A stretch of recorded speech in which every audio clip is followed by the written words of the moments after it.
emuhle uJesu, ngithanda ukuthatha lethuba ngenkulu intobeko nangenkulu inhlonipho ngibingelele kunina yabazalwane. Ngibonga ukuphumelela kwenu hlezi njalo kuyintokozo kumina. Haleluya. Ngiyakholwa ukuthi uma benkade ningekho ngabe nama ngikho la. Amen. Really anguthathi kancane yabazalwane kuba khona kwenu every Sunday. Hallelujah. Sibulise kubazalwane abasibukela live ku Facebook. Ngelihle igama lenkosi siyabonga bazalwane ukuthi nabo la bekhona bathathe ithuba, bathathe isikhathi sabo basibukele. Hallelujah. Kunabazalwane basibukela ku YouTube ngelihle igama lenkosi. Nakubona siyabonga bazalwane, sine channel lapha ku YouTube. You just search for SN MOTHA bese uya subscribe nakhona sikhona yebazalwane. Uzobusiseka uma ulandela le channel. Hallelujah. Nabazalwane abalalela ama-audio ethu ahlukile yebazalwane. Kukhona lawa aswathumela ku WhatsApp siyabathumelela abazalwane bakhona ukulalela bayifaka efonini idlale. Once nje wayi-download akumelanga usebenzise idatha, ulalela mahala. Bese kuphinda kuba khona ama-podcast esiwafakayo kuma-podcast platforms kubo Google Podcast, Apple Podcast, Spotify njalo. Akhona ama-podcast ethu nalapho siyatholakala yebazalwane. Amen.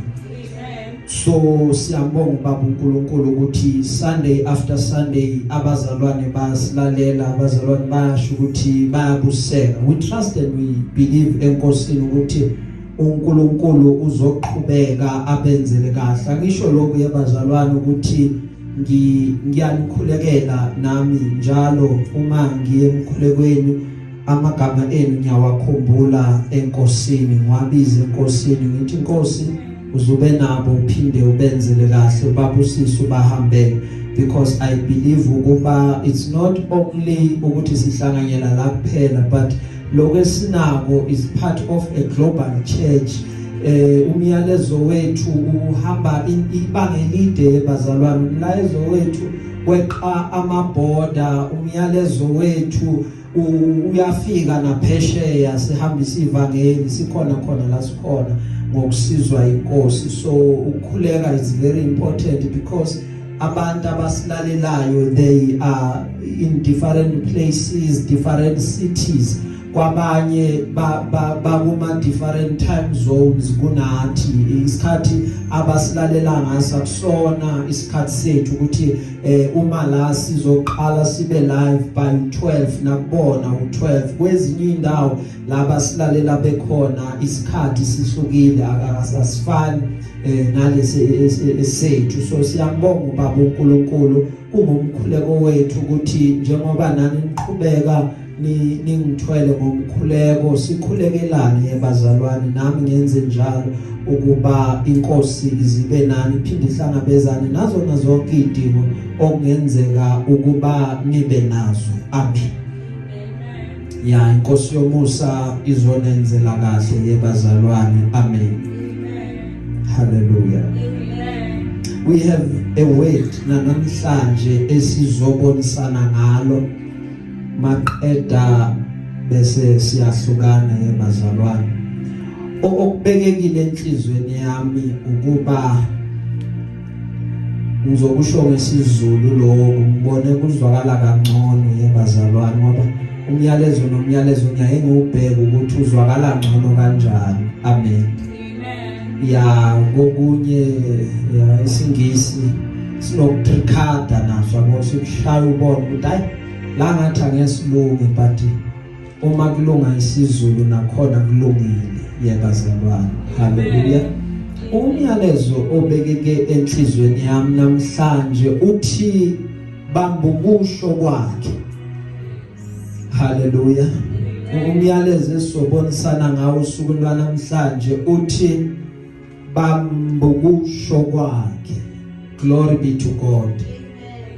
Bamb ukusho kwakhe uyakhuluma yena yenza into eyodwa mntaka baba ubamba ukusho nje kwakhe uma ubamba ukusho kwakhe uyobe uqedile emabhayibhelini ethu sifunda incwadi Luke chapter 2 iverse lilodwa elika 19 Luke chapter 2 iverse 19 ngokusizwa inkosi ngicela uyiphethe ngesilungu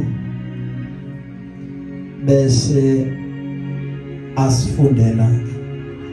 But Mary kept all these things in her heart and thought about them often. Ngicela usiphindele. But Mary kept all these things in her heart and thought about them often. Glory be to God. Amen. Siyabonga bazalwane. Ngicela ukuyifunda ke ngesikhethu ilimi lakhabo make. Amen bazalwane. Amen. Lithi iBhayibheli ngesindebele kodwana uMaria wawalonda wonke amezwi la wazindla ngawo ngenhlizweni yakhe. Hallelujah. Amen. Kodwana uMaria wawalonda wonke amezwi la wazindla ngawo ngenhlizweni yakhe. Sizovala namehlo ethu. Ulungile uthembekile awufaniswa nalutho kuwena kukho ukwasulayo ungulizwi uphelele uqinisile uyifunge wena ezwini lakho ngoba kungekho omunye omkhulu kunawe obukade ungayifunga naye namhlanje livela kuwena khuluma ngalo ulungise la kumele ulungise khona empilweni zethu usuthise umphefumulo wethu usibusise ngalo sicela konke lokho ngelihle nelikhethekile igama wasinika lona wathi siyosinda ngalo elika Jesu kuphela egameni lakho ilona kanye elingumbhoshongo esibalekela kulona uma sifika kulona maqeda bese sithola ukuthi siyagcinywa noma kungathiwani siyakubonga ke khuluma ngalo ukhazimulise uJesu kuyona le ndawo kule ntambama yanamhlanje bese thina siyancipha njalo udumo lonke bese lubuyela kuwena bayede uNkulunkulu wethu siyabonga sesibongile namanje ngayo Jesu Kristu lo inkosi yethu amen.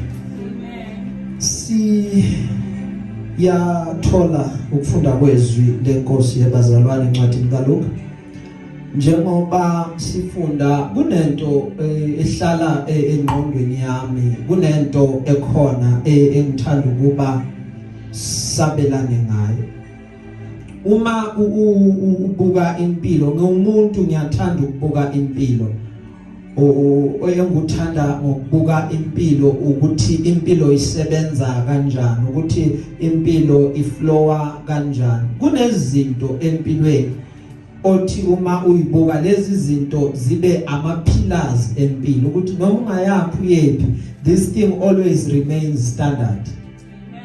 Ake ngikwenzele nje i-example ngento ovamise ukuthi uyibone abanye ngiyazi ukuthi banesifiso sokuthi ngelinye ilanga ngizoba naye abanye ngiyazi ukuthi already banayo uyabona imoto kube kusele nje ngemoto imoto uma ungayibuka kahle noma bangathi uyayifisa ukuthenga imoto noma bangathi ufuna le yamamiliyoni ebiza kakhulu noma bangathi ungabiza yipi any kind of a branded car oyifunayo uyibize ngega uyayibona nje imoto uma uyibuka nake ngizokutshela ngabo that is always standard for any car. It matters less ukuthi le moto iyadura, it matters less ukuthi le moto injani ishibhile noma ngabe kunjani nje but imoto nemoto uzokuthola lokho nako uzokuthola emotweni phambili imoto inama headlights angithi inama light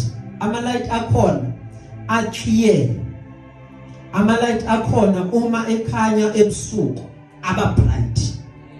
Why ngeke ngayibuza umbuzo ukuthi why bafaka ama light a bright phambili emotweni why bangawafaka ngemuva lama light bright? Na bese ngithola impendulo nje ngokusheshsha ukuthi kwamele ukuba ngiyobuka emuva kwemoto. Izinto lezi engizibuze zona kusakhula. Uma ngifike emuva ngibuka imoto sihamba noma ku highway, uma uhamba for instance ku highway uhamba ebusuku, uma udriver lapha ebusuku, iyodwa into ozoyibona emotweni zonke ehamba eziyale. Imoto lezi nawo ohamba nazo uye phambili ukuthi zonke imoto ngemuva ama light wakhona abovu zonke imoto. Lama light aphambili awekho emuva ukuthi abe bright emuva cha, but lawa bright yilawa aphambili, but emuva bafaka ama light abovu with ukuthi lawa bovu asho ukuthi akhanyisela ukuthi ubone ukuthi kunemoto phambi kwakho. At the same time injongo ukuba angakuphandli ngoba uza emva kwale moto, so akumelanga ukuthi lama light lawa akuphandle ukuze uzoqhubeka ubone indlela, but lawa phambili kumele abe bright uzokwazi ukubona kahle la uya khona. That comes standard. Amen. So I've learned in life ukuthi kunezinto that come standard. Kunezinto that you cannot bypass them, but they come standard. Lezo zinto lezo they are the foundations of life. Yabo uma ngakubalela zona yebazalwane ngaphela unyaka ngiloku ngilanda. Amen. But umufunda nje izwi lenkosi, you will discover there is something that is standard ezwi lenkosi that never changes. Ihlala njalo. Uthe uNkulunkulu mekhuluma ngayo wathi lento iyohlala ingona phakade. Uthe umekhuluma ngayo lento uNkulunkulu wathi kondlula izulu nomhlaba, but yona imile kuze kube phakade. Wathi umekhuluma ngayo simakade lento izintaba ziyoncibilika, but yona iyobe imile nje ingona phakade. Yona angeke ize yaphazanyiswa yilotha, angeke yaze yaphazanyiswa umuntu kodlula konke, but yona it shall remain. What is that? That is his word, his will. Yini that is standard that comes with life. Yini that is standard engaguquki engashintshi. What is part and parcel of life? Yizwi. Amazwi are part of life. Noma umhlaba ubungaguquka kanjani, uma ungakubuyele emuva uma bekuchazela abantu abakwazi ukusebenza, they will explain to you ukuthi before ku createwa ama email bewakade angekho ama email, but into bebakade bayenza baphila ngayo wazi ukubhala incwadi. Babhala incwadi ethile bese bayithumela ndawana, leyo ncwadi leyo kufanele ukuthi kube khona umuntu ozoyifunda so that azo understand lento ebhaliwe ekhulunywa kuyena. Maqeda then uma kudinge kubaphendule bese uya responda. But what has always been standard, nangenkathi sekufika ama emails, sekuthiwa kuzobhalwa ama emails, sekufika ama WhatsApp, sekufika konke lokya nalokya ukuthi amagama have always been part and parcel yempilo. Amagama have always been there.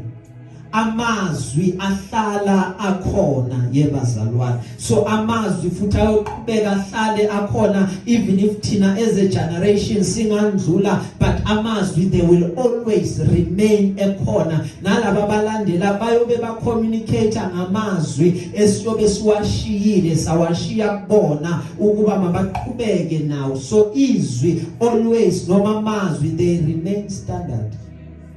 Hallelujah. Uma uNkulunkulu ezodala umhlaba, uyakhumbula lithi iBhayibheli uma wakhuluma wathi akube khona. Uma ufunda nje ngecreation, that is what you discover. Uyakhuluma uthi akube khona, uma eqeda ukuthi akube khona kubese kuba khona. Lokho akushilo yikona lokho okuba khona. Bese lithi iBhayibheli uma sekazodala umuntu bese maqeda uyahlala phansi uyamdala umuntu, uyambumba umuntu, uyamakha lapho umuntu uma seqedile ukumdala umuntu lithi iBhayibheli masekadale konke uthi kuhle maqeda lithi iBhayibheli uthi athi ngihlale phansi maqeda bese ngiyaphumula ngoba konke sekukhona sekudaliwe ngoba umuntu esedaliwe udalwe nje ukuba afane noNkulunkulu afuze uNkulunkulu ngoba uNkulunkulu yonke into wayikhuluma wayidala ngezwi lakhe maqeda into yaba manifested maqeda wanikeza umuntu that power of creation ukuthi umuntu unamandla wokuthi acreate na izinto maqeda bese izinto ziba khona but wathi uNkulunkulu umuntu akazi ucreator eyedwa ngizobe ngisondelene naye ngizobe nginaye njengoJehova ngizobe ngikhona ngila eduze kwakhe umuntu uma ecreator mina I will affirm uma ecreator ngiyoqinisekisa that is why sihamba nje siloku sicreator izinto ngomlomo wethu ngalendlela thina esikhuluma ngayo ngoba saqala sathi akube khona izulu lihlale lilindile lilalele maqeda bese liya affirm ukuthi njengoba esekhulumile then thina sizokwenza lokho akushilo ngobani ngoba lo muntu okhulumayo akona ukuthi khuluma umuntu nje but ukukhuluma uNkulunkulu uqobo lwakhe ukukhuluma umuntu odalwe uNkulunkulu ngoba lo omdalile uyena okwaziyo ukuthi lokho umuntu azokusho makenze ukuthi maqeda kuyenzeka. Hallelujah. We have power of creation yebazalwane.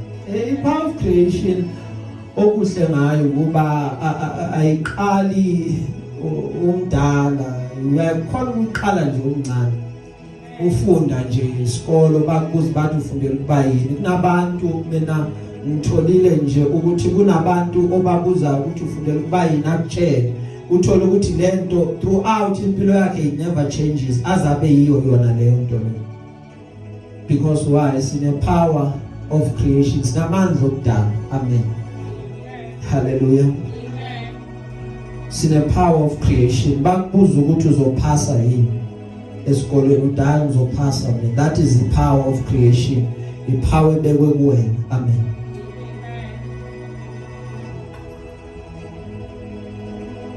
Sine power to create.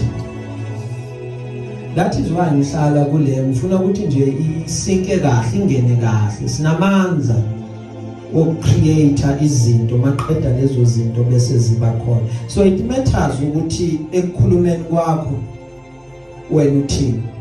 It matters ukuthi amandla amazwi akho aalign yini naloko uNkulunkulu akushoyo.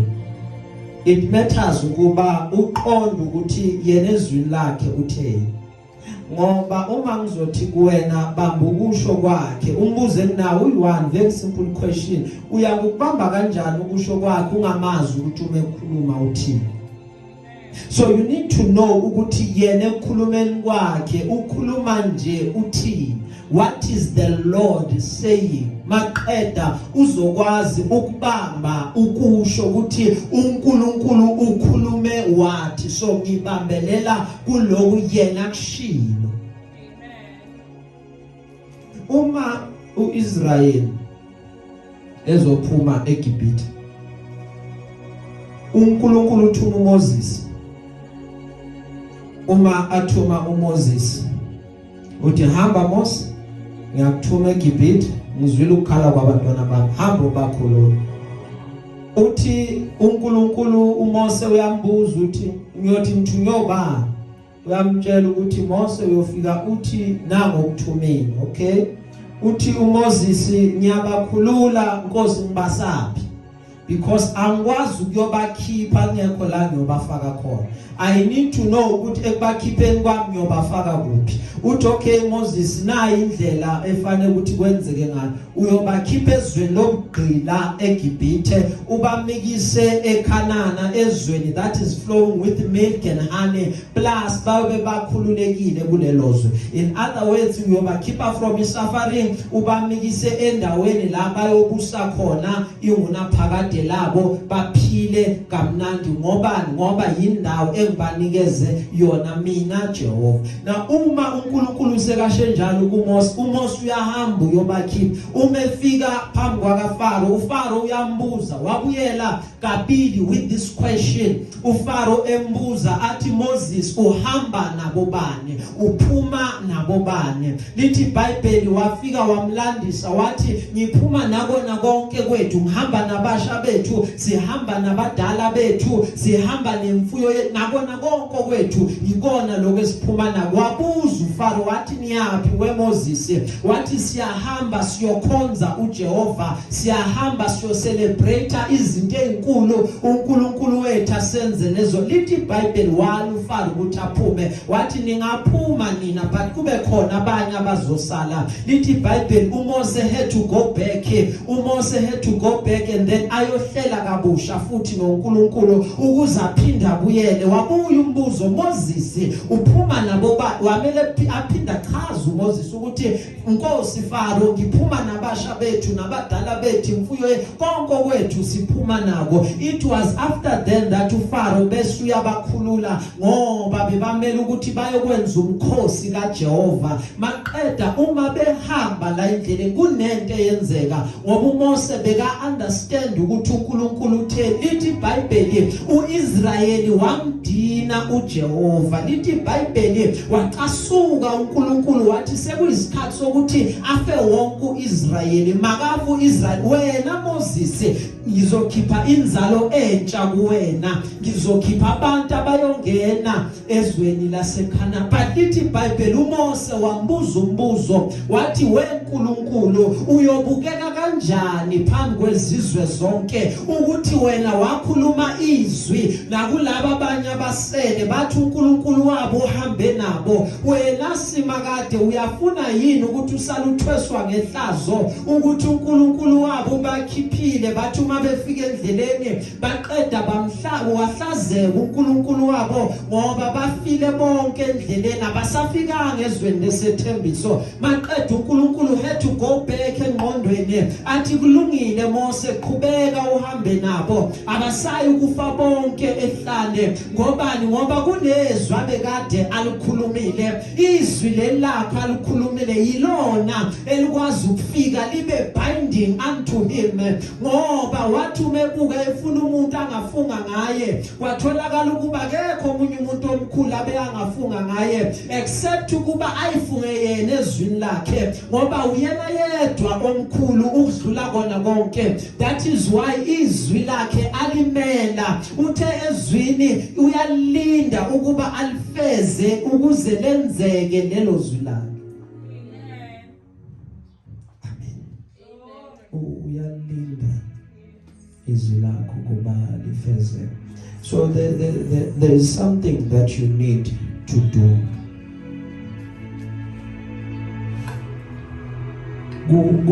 Kunento efana kuba uyenze. Ngithi kuwena uyalinda ukuba alenze. Ngithi kuwena mbambe kulokati kakushilo. Bamba izwi lakhe. Glory be to God. Kunento efanele ukuba uyigcine kuwena. Why sibamba izwi lakhe? Silibamba ngoba uqinisile. Why sibamba izwi lakhe? Silibamba ngoba ungumlomo ongathethi imali. Lokakushilo kunjalo, it is so. Lokakushilo akabetray uNkulunkulu wethu, akabuyele emumva yoguquka. Lokakushilo ikona okunjalo. Now kunezinto ekumele ukuba zibe manifested empilweni zethu.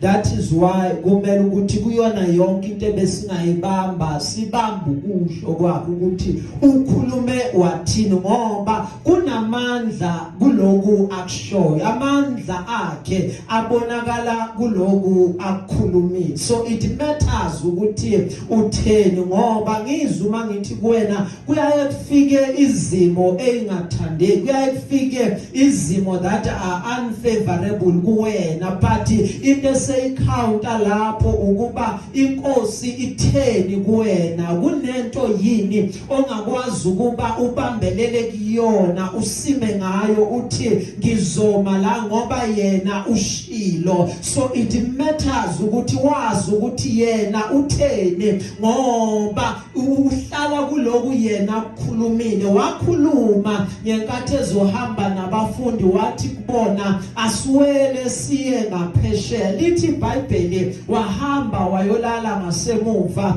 uma elele kwavuka izivunguvungu. Uma kuvuka izivunguvungu lithi iBhayibheli bagijimela kuyena bayomvusa bathi mfundisi awukhathali sifa na. Lithi iBhayibheli umevuka wazokhuluma nomoya wathi peace be still. Maqeda wabuza ukuthi kuphi kanti ukukholwa kwenu, why ningakholwa? Ubengababuzi nje lo mbuzo, but ubebabuza ngoba eqonda ukuthi engukhulumile angithanga siya ukufa, but engukhulumile ngithe siya ngaphesheya. Now why do you question ukukhuluma kwami ukuthi siya ngaphesheya maseqala kuvuka ngoba ngishilo lokho engikushilo ikona kanye ngiyakumela, ikona kanye ngimela ukuba ngikufeze. So it matters ukuthi ubambe ukuthi yena utheni ezwini lakhe, ngoba lo nkulunkulu wethu noma ngabukeka ngazuthi uthulile kukhona ahlala njalo akukhuluma, kukhona kushoyo. You just need to be attentive to listen ukuthi kahle kahle Nkosi uthini, ngoba lezi zinto ayikhuluma izinto ezidinga ukugcinwa, ezizoba ifuel yendlela, ezizosiqhuba noma izinto sesibona ukuthi ngazuthi ayihlangane. Sithi ingani Nkosi ushilo, wena simakade usithembisile, ngoba izithembiso zakhe zinguyebo no amen. Lokho akuthembisile ikona kanye lokho akufeza uthene ezwini lakhe. Hallelujah. Amen. It matters ukuthi uthene. Ake ngutshele so chapter 1 ngoba sonke sino chapter 1 yebazalwane. Uma sifunda incwadi kaLuka chapter 1 kufika ingelosi kuMaria umama kaJesu. Uma ifika ingelosi yamtshela ukuthi uzokhulelwa uzala ingane.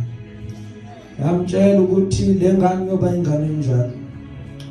Uma eqeda uMaria nombuzo wona akona ukuthi akakholwa. Maria uyakholwa nje ngempela nje ngokuphelele nje futhi. Ubuza umbuzo wodwa uMaria uthi kuzokwenzeka kanjani ku chapter 1, kuzokwenzeka kanjani ukuba ngizale ingane ngoba mina angazani nandoda. Bese ingelosi yamtshela ukuthi umoya ongcwele uyakusibekela. Maqeda bese uyazala ngoba lokho yakuzala kungcwele kuvela kuNkulunkulu akona kwabantu. Akwazi nasono lokho oyakuzala weMary. Now lithi ke iBhayibheli ku chapter 1 ku 38 lithi iBhayibheli wathi uMaria abekimi njengokusho kwakho ngoba mina ngiyincekazi kaNkulunkulu. Akubekimi njengokusho kwakho ngoba mina ngiyincekazi kaNkulunkulu. Akubekimi njengokusho kwakho ngoba mina ngiyincekukazi kaNkulunkulu. Chapter 1 ngamanye amagama ubamba lokho kushiwo. Kukhona omunye ubaba nje kancane ebazalwane ngimbisele emumva. Kukhona omunye ubaba lithi iBhayibheli kwafika indodana kuyena yathi baba ngiphuphile.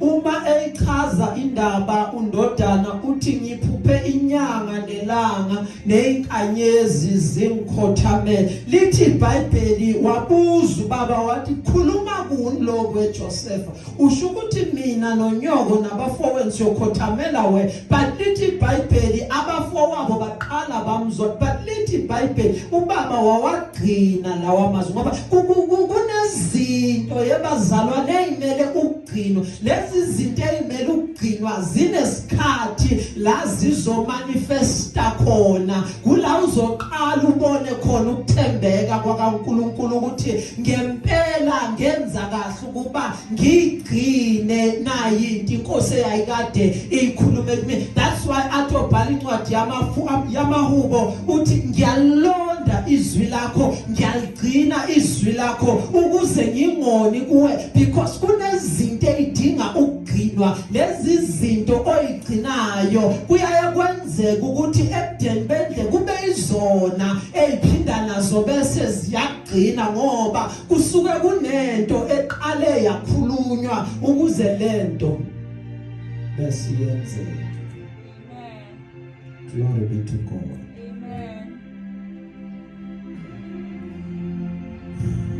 Bamb ukusho kwakhe. Hallelujah. Ake ngibone ukuthi singazama ukuthi sigcine yini ebazalwane.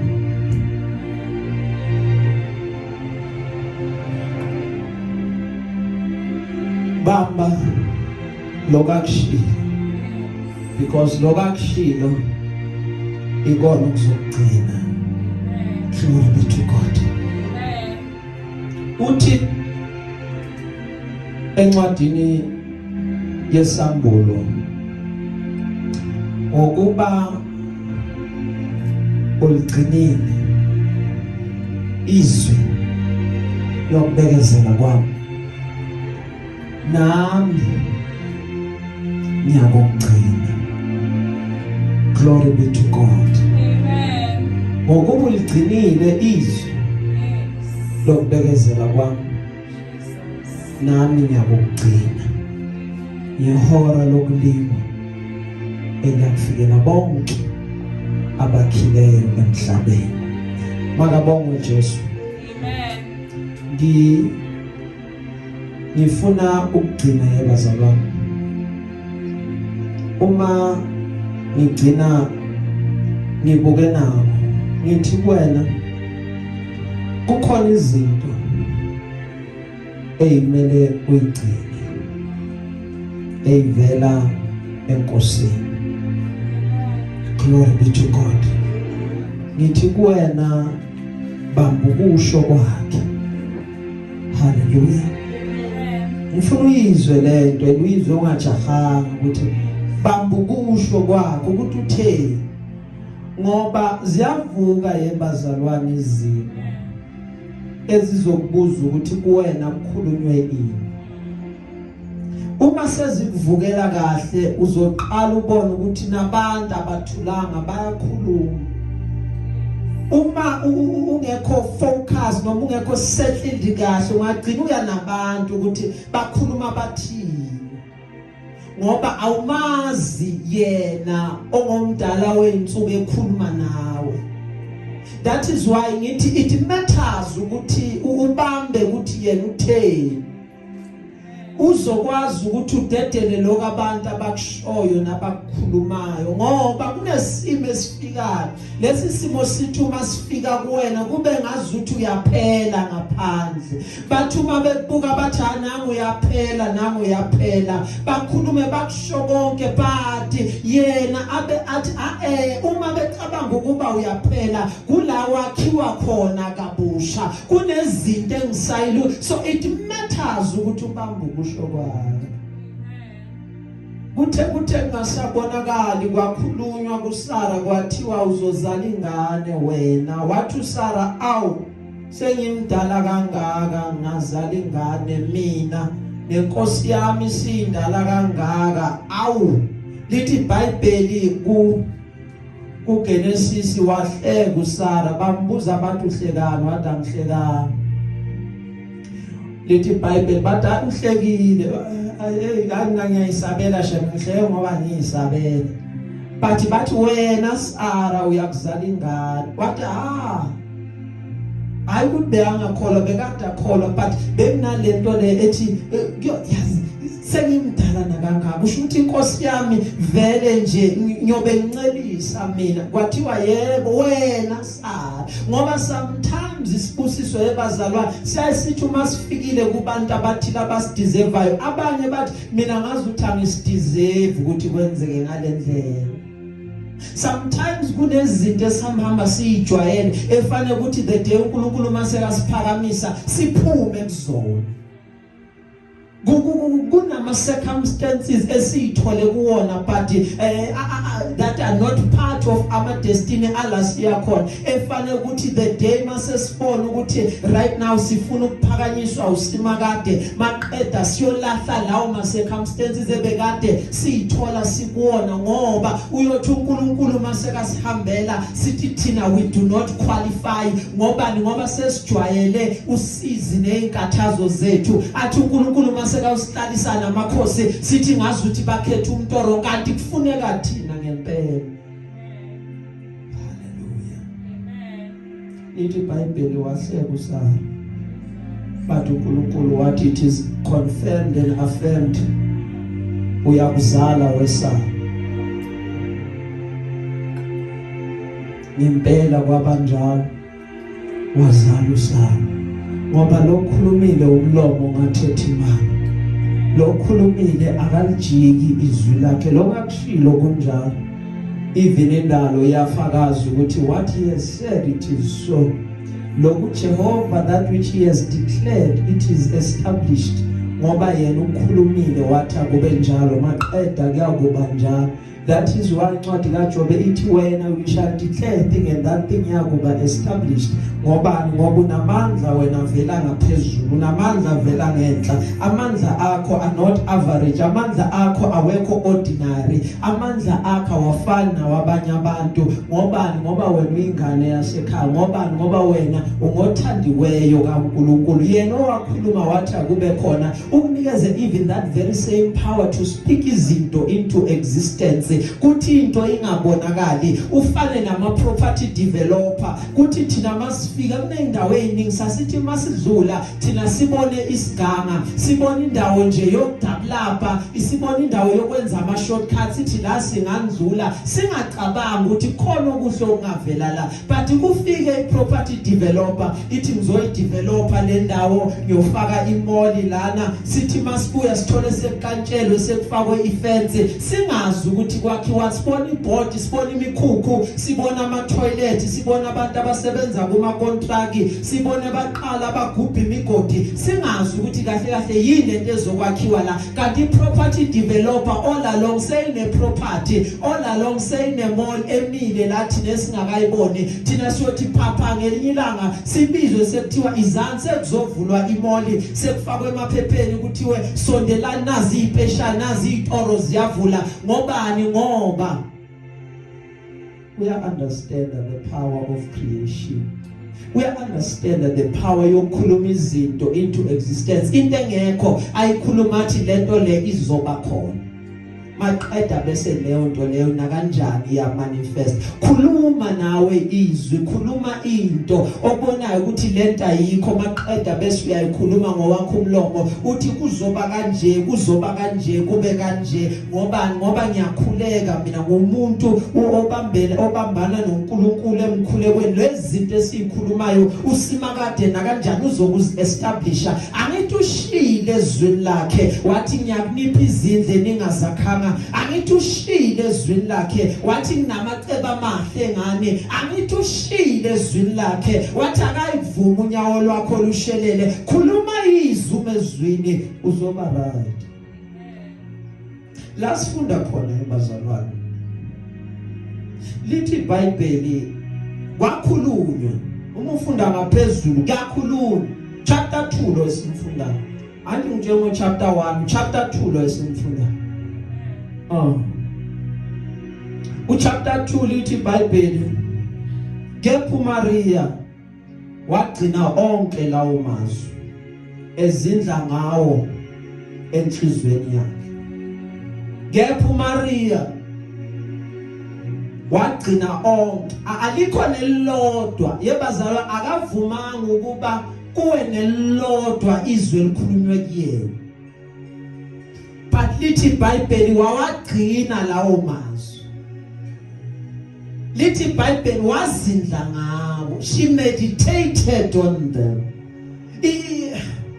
Issue le issue yokuzindla kulabo abafunda iBhayibheli lesiZulu, le issue yokuzindla elithi iBhayibheli wazindla ngawe enhlizweni yakhe ichaza ukuba lento lena over a period of time she meditated on them. Amanye ama translation athi always bekawacabanga lankamas. Uma nje ingane isiloku ikhula, uJesu loku ekhula, ubeloke wacabanga amazwi akhulunywe kuyena ukuthi wena weMaria ufumene umusa esifazaneni, weMaria lo mzala akusingane umsindisi lo mzala. She meditated on these words. Noma abantu sebamthuka sebambiza ngamagama ukuthi uzala ingane but she meditated, wazindla ngalankama. Uyakhumbula khulunywa noJoshua kuthiwa uzindle ngalankamazwi imini nobusuku, uqaphele ukuzindla maqeda bese wenza njengokuba eshilo uNkulunkulu uzokwenza ukuba ahlahlamele isindlela yakho maqeda uphumelele kukona ngoba amandla asethe once ekhulunyiwe izwi maqeda bese uhlala kulona uzindla ngalo bese uNkulunkulu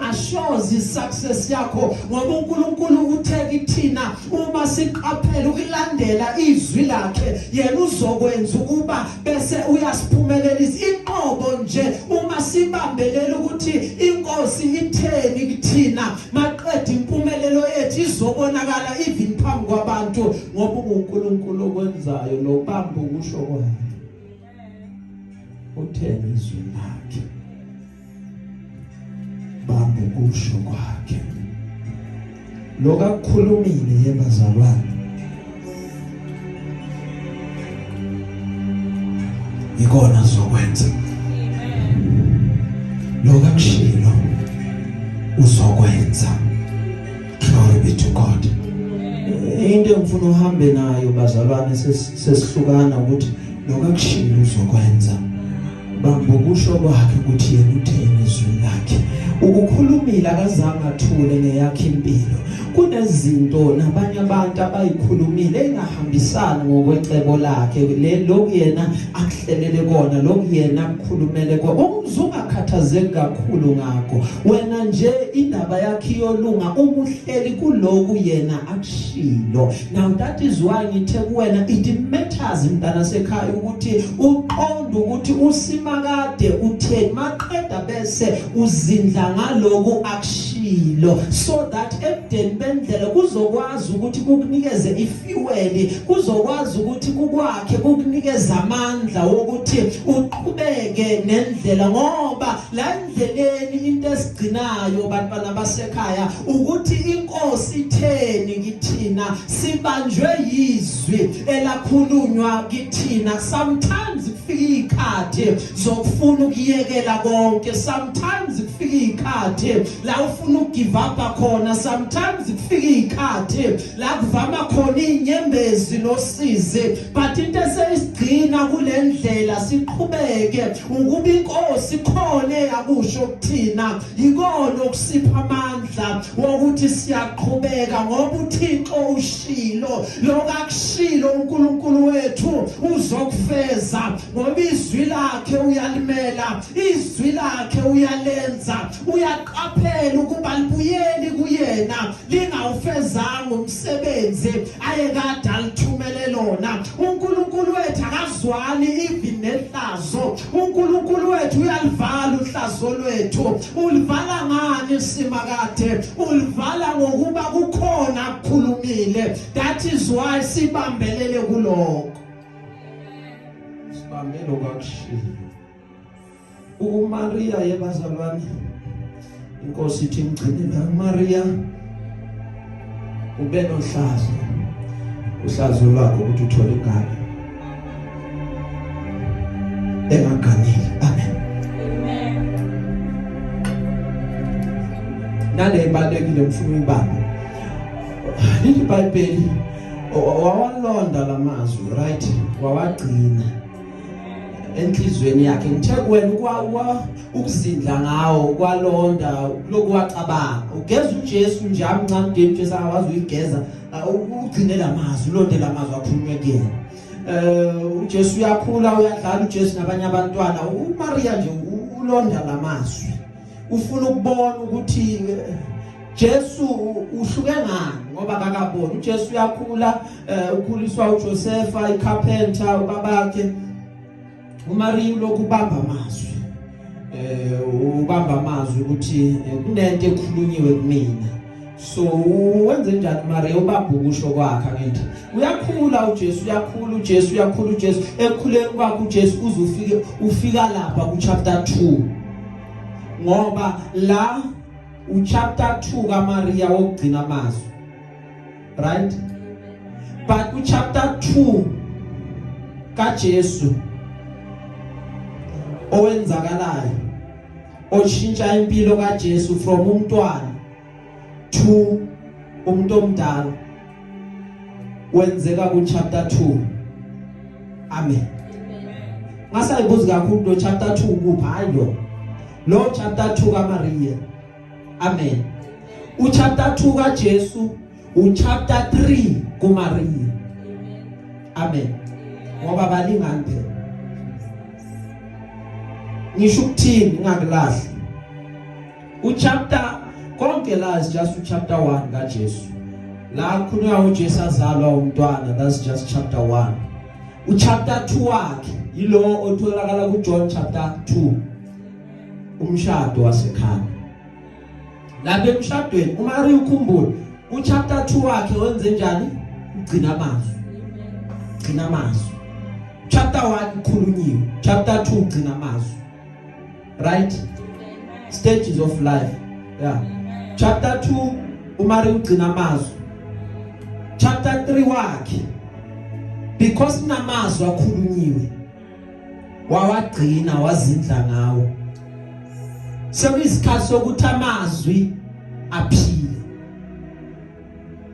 that is chapter 3 kaMaria that is chapter 2 kaJesu lamazwi awagcinile akakawaboni amanifesta uzowabona chapter 2 kaJesu chapter 3 wakhe chapter 3 wakhe kupheliwayo emshadweni bakupheliwayo emshadweni baya kuyena lithi iBhayibheli umuntu ufunda nabafundi bakhe bebakhona noMaria ubekhona and la beshada khona bayabazi uJesu bayamazi uMaria bayamazi ake ngithi nje abantu uJesu akhulele phambi kwabo bamenyiwe emshadweni noMaria ukhona lithi iBhayibheli baya kuyena bathi Mary sekupheliwa yini sisi Maria sekupheliwa yini aunt abanye ngiyacabanga bebathi mamkhulu sekupheliwa yini wathi makupheliwa yini emshadweni wamlanda wathi abanali wayini bona ukuthi wenza njani wavele nje wamsukela uma ngilifunda nje iBhayibheli lami lithi wathi abanali wabona ukuthi wenza njani lithi iBhayibheli uJesu wathi mama ungene ngani ngokwami ngoba isikhathi sami sikafiki uMaria ke asizwa ukuthi waphendula but kunalendlela abantu besifazane mase bafuna into yenzeka bakubuka ngayo uzovela usukume nje uyoyenza uvela ungasakhuluma izinto eziningi ukuze kupheleliswe lokho efanele kuba kupheleliswe lithi iBhayibheli uma eqeda ukusho njalo ngiyacabanga nje wambuka uJesu wathi namhlanje songizotshelwa uwe yenza umzamo baba ngoba nawe Jesu ufike isikhathi sami singakafiki wazotwist impilo yami arapso awukwazi ukungitshela lento ongitshela yona namhlanje that is why aba nesibindi sokuthi manje sengimele imanifestation yamazwi akhulunyiwe oqala, amazwi engawalonda ngazidla ngawo kwesibili, sengimele ukuba manje angene ku third phase, angene ekutheni awabe manifested. Sengilinde ukuthi after i-planning ne-preparation kuze i-execution, because sekuyisikhathi sokuthi le nto eyayikade ikhulunywa ukuthi akusingane leyo zoyizala weMary, but umsindi sengimele ukuthi aqalenze something that connects even unto me, ngizobona ukuthi ihlaze bekade nalo seliyasuka.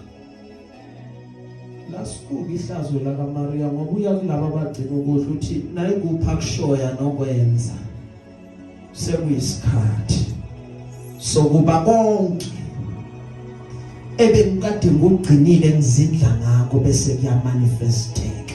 Uma kumanifesteka nami kungithola ngisendaweni right, ngithi nayi kupha kushoyo nibokwenza anokwenza. Uyakhumbula ku chapter 1 ukuthi uthe ake ngikubuyisele emuva kancane. Ku chapter 1 uthi abeki njengokusho kwa without questioning. Ku chapter 3 wakhe uthi nayi kupha kushoyo anokwenza ngoba unamandla okwenza. That is why simbambe ezweni lakhe, simbamba kulo kakushiya, unamandla okwenza. Nkosi yomsembusise ngicedile.